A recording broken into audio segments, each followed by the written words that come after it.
देवों के देव महादेव बहुत ही भोले माने जाते हैं, इसीलिए उनका एक नाम भोलेनाथ भी है। पौराणिक मान्यता अनुसार भगवान शंकर को प्रसन्न करने के लिए किसी भी तरह के खास विशेष पूजन की आवश्यकता नहीं होती, क्योंकि कहा जाता है कि वह तो भोले हैं और भक्त की मन से की गई क्षणिक मात्रा की भक्ति से ही वे प्रसन्न हो जाते हैं। अगर आप भी शिव की भक्ति और कृपा पाने के लिए सावन के सोमवार का व्रत करते हैं तो इस कथा से भोलेनाथ को प्रसन्न कर सकते हैं। एक बार किसी एक नगर में एक साहूकार था।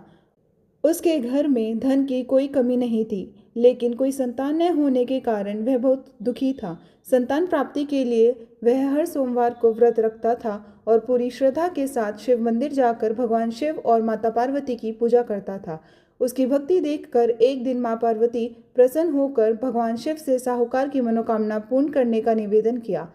पार्वती जी के आग्रह पर भगवान शिव ने कहा कि हे पार्वती, इस संसार में हर प्राणी को उसके कर्मों का फल मिलता है और जिसके भाग्य में जो हो उसे भोगना पड़ता है। लेकिन पार्वती जी ने साहूकार की भक्ति देखकर उनकी मनोकामना पूर्ण करने की इच्छा व्यक्त की। माता पार्वती के आग्रह पर शिवजी ने साहूकार को पुत्र प्राप्ति का वरदान तो दे दिया, लेकिन उन्होंने बताया कि यह बालक 12 वर्ष तक ही जीवित रहेगा। माता पार्वती और भगवान शिव की बातचीत को साहूकार सुन रहा था, इसीलिए उसे ना तो कोई प्रसन्नता हुई ना ही कोई दुख। वह पहले की भांति शिवजी की पूजा करता रहा। कुछ समय के बाद साहूकार की पत्नी ने एक पुत्र को जन्म दिया। जब वह बालक 11 वर्ष का हुआ तो उसे पढ़ने के लिए काशी भेज दिया गया। साहूकार ने पुत्र के मामा को बुलाकर उसे बहुत सारा धन देते हुए कहा कि तुम इस बालक को काशी विद्या प्राप्ति के लिए ले जाओ। तुम लोग रास्ते में यज्ञ कराते जाना और ब्राह्मणों को भोजन दक्षिणा देते हुए जाना।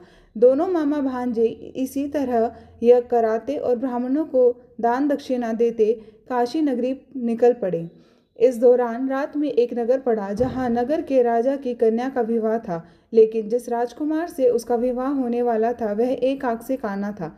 राजकुमार के पिता ने अपने पुत्र के काना होने की बात को छुपाने के लिए सोचा, क्यों न उसने साहूकार के पुत्र को दूल्हा बनाकर राजकुमारी से विवाह करा दूं। विवाह के बाद इसको धन देकर विदा कर दूंगा और राजकुमारी को अपने नगर ले जाऊंगा। लड़के को दूल्हे के वस्त्र पहनाकर राजकुमारी से विवाह करा दिया गया। साहूकार का पुत्र ईमानदार था, उसे यह बात सही नहीं लगी, इसीलिए उसने अवसर पाकर राजकुमारी के दुपट्टे पर लिखा कि तुम्हारा विवाह तो मेरे साथ हुआ है, लेकिन जिस राजकुमार के संग तुम्हें भेजा जाएगा वह एक आंख से काना है। मैं तो काशी पढ़ने जा रहा हूँ। जब राजकुमारी ने चुन्नी पर लिखी बात पढ़ी तो उसने अपने माता पिता को यह बात बताई। राजकुमार ने अपनी पुत्री को विदा नहीं किया, फिर बारात वापस चली गई। दूसरी ओर साहूकार का लड़का और उसका मामा काशी पहुंचे। वहां जाकर उन्होंने यज्ञ किया। जिस दिन लड़का 12 वर्ष का हुआ उस दिन भी यज्ञ था और लड़के ने अपने मामा से कहा कि मेरी तबीयत कुछ ठीक नहीं है। मामा ने कहा कि तुम अंदर जाकर आराम कर लो। शिवजी के वरदान अनुसार कुछ ही देर में बालक के प्राण निकल गए। मृत भांजे को देखकर उसके मामा ने विलाप करना शुरू किया। संयोगवश उसी समय शिवजी और माता पार्वती उधर से जा रहे थे। पार्वती माता ने भोलेनाथ से कहा, स्वामी, मुझे इसके रोने के स्वर सहन नहीं हो रहे, आप इस व्यक्ति के कष्ट को अवश्य दूर करें। जब शिव जी मृत बालक के समीप गए तो वह बोले कि यह उसी साहूकार का पुत्र है जिसे मैंने 12 वर्ष की आयु का वरदान दिया था।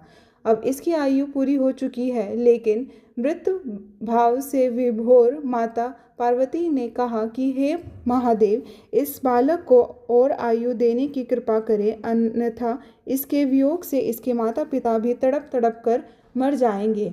माता पार्वती के पुनः आग्रह पर भगवान शिव ने उस लड़के को जीवित होने का वरदान दिया। शिवजी की कृपा से वह लड़का जीवित हो गया। शिक्षा पूरी करके मामा भांजे के साथ अपने नगर की ओर वापस चल दिया। दोनों चलते हुए उसी नगर में पहुंचे जहां उसका विवाह हुआ था। उस नगर में भी उन्होंने यज्ञ आयोजन किया। उस लड़के के ससुर ने उसे पहचान लिया और महल ले जाकर उसकी खातिरदारी की और अपनी पुत्री को विदा किया। इधर साहूकार और उसकी पत्नी भूखे प्यासे रहकर बेटे की मृत्यु का समाचार मिला तो वह भी प्राण त्याग देंगे, परंतु अपने बेटे के जीवित होने का समाचार पाकर वह बहुत प्रसन्न हुए। उसी रात भगवान शिव ने साहूकार के स्वप्न में आकर कहा, हे श्रेष्ठी, मैंने तेरे सोमवार के व्रत करने का और व्रत कथा सुनने से प्रसन्न होकर तेरे पुत्र को लंबी आयु प्रदान की है। इसी प्रकार जो कोई सोमवार व्रत करता है या कथा सुनता और पढ़ता है, उसके सभी दुख दूर होते हैं और सभी मनोकामना पूर्ण होती है।